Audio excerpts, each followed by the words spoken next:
11वीं क्लास की विश्व इतिहास बुक्स पढ़ रहे हैं। एनसीईआरटी हिंदी मीडियम की है, ये विश्व इतिहास की बुक है। इसके अंदर हमारा टॉपिक चल रहा था पुनर्जागरण। पुनर्जागरण मैंने आपको पूरा एनसीईआरटी के अनुसार सारे नोट्स और वीडियो भी वीडियो बना के प्रोवाइड कर दिए।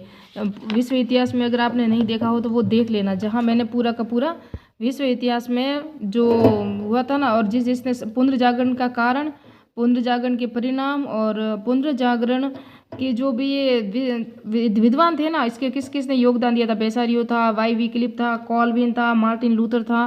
पूरा डिटेल से मैंने पढ़ाया। आज हम औद्योगिक क्रांति एनसीईआरटी के अनुसार पढ़ा रही हूँ। फिर यूरोप में पुनर्जागरण है, जो अमेरिका क्रांति है, रूसी क्रांति है, ये सब देख सकते हो। औद्योगिक क्रांति है ना, मैं सिर्फ पीडीएफ बता रही हूँ आज, तो नोट्स मैं नेक्स्ट पार्ट में दूंगी। मैंने आपको नोट्स दिए हैं, पुनर्जागरण के सारे नोट्स दे दिए मैंने आपको, अगर नहीं पढ़े हो तो वो भी देख लेना। अब ये औद्योगिक क्रांति है ना, ये सर्वप्रथम कहाँ हुई थी, क्यों हुई थी, किस कारण से हुई थी, ये भी देख सकते हो आप। ये एनसीईआरटी बुक है, इसके अंदर पूरा दिया हुआ है, ये सारी बुक आप देख सकते हो। और यहाँ से मैंने आपको जो पढ़ाया ना इससे पहले, पुनर्जागरण कहाँ से पढ़ाया था, पुनर्जागरण इसके नोट्स दिए हैं। पुनर्जागरण में स्थापत्य कला का क्या विकास था, अंग्रेजी इतिहासकार कौन थे, और ये सारा पुनर्जागरण मैंने पढ़ा दिया है। और इसके नोट्स भी मैंने आपको प्रोवाइड करा दिए, किसके अनुसार, एनसीईआरटी बुक के अनुसार पढ़ाए, सारे का सारा डिटेल से पढ़ाइए।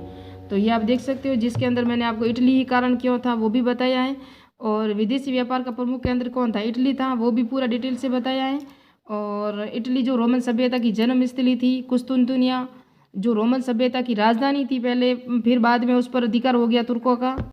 ये सेवान-रोला है, देख सकते हो। इसके बाद हमने जॉन हस, जिसको जिंदा जला दिया गया था, जो भी चर्च के विरोधी जाता था ना, उसके ये जॉन वाइक्लिफ, ये भी मैंने आपको पढ़ा दिया। इरेस्मस भी की बुक है, न्यू टेस्टामेंट वगैरह इन्होंने जो दिया, नवीन संस्करण प्रकाशित करवाया था, ईसाइयत दिया था, इन्होंने नाम दिया था। थोड़ा सा मैं औद्योगिक क्रांति की मोस्ट बातें बता दूं, उसके बाद आपको सारे के सारे नोट्स मिलेंगे औद्योगिक क्रांति के। और परिणाम स्वरूप 18वीं शताब्दी में वाणिज्यवाद औद्योगिक क्षेत्र में अभूतपूर्व क्रांति हुई। ब्रिटेन से ही प्रारंभ होकर संपूर्ण यूरोप में फैली थी। जिस तरह हमारे यहाँ 1857 की क्रांति हुई थी, आपको पता है, वो मेरठ में हुई, अवध में हुई, फिर राजस्थान में हुई, दिल्ली तक गई थी ये। तो जिस तरह औद्योगिक क्रांति हुई थी ना कानपुर में, जिस फैली ना, उसी तरह औद्योगिक क्रांति भी फैली, और पुनर्जागरण भी इसी तरह पूरा विश्व में फैला। जिस तरह हमारे देश में औद्योगिक क्रांति फैली, जिस तरह हमारे देश में 1857 की क्रांति हुई ना, वो है ना, वो औद्योगिक क्रांति पूरे विश्व में 1857 की क्रांति की तरह ही फैली थी।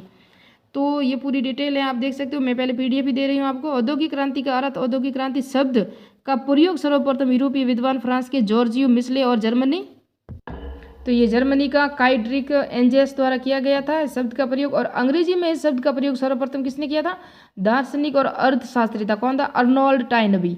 अर्नोल्ड टाइनबी है ना, ये इतिहास दर्शन लेखन में भी हमारे हैं, और ये मैंने शायद आपको पढ़ा भी दिया है, पूरा डिटेल से देख लेना इन्होंने क्या क्या कहा था।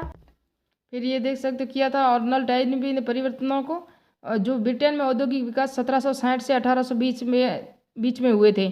उन्होंने अपनी पुस्तक कौन सी थी, lectures on industrial revolution in England में औद्योगिक क्रांति का स्पष्ट करते हुए लिखा कि कोई आकस्मिक घटना नहीं थी औद्योगिक क्रांति।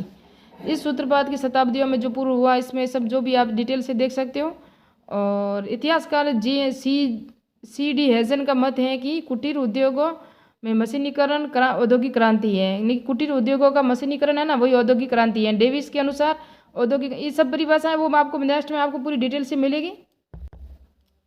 फिर देख सकते हो ये पूरा डिटेल से है। और उसके बाद देखेंगे औद्योगिक क्रांति से ब्रिटेन में हुए परिवर्तन, वो भी देखेंगे। फिर देखेंगे औद्योगिक क्रांति का जो आरंभ है ना, वो इंग्लैंड में ही क्यों हुआ। जिस तरह हमने पढ़ा पुनर्जागरण इटली में ही क्यों हुआ, उसी तरह औद्योगिक क्रांति है ना, वो इंग्लैंड में क्यों हुई। क्योंकि आपको पता है इंग्लैंड ने सब देशों को उपनिवेशित बनाया हुआ था, सबको अपना गुलाम बनाया हुआ था, और उसके पास सारी जो भौगोलिक थी ना परिस्थितियाँ वो भी थी, और उसके पास धन भी था, और उसके पास क्या थे, सस्ते जो कौन थे, दास थे, मजदूर सस्ते थे उसके पास, और नवीन कृषियों का आविष्कार हो चुका था।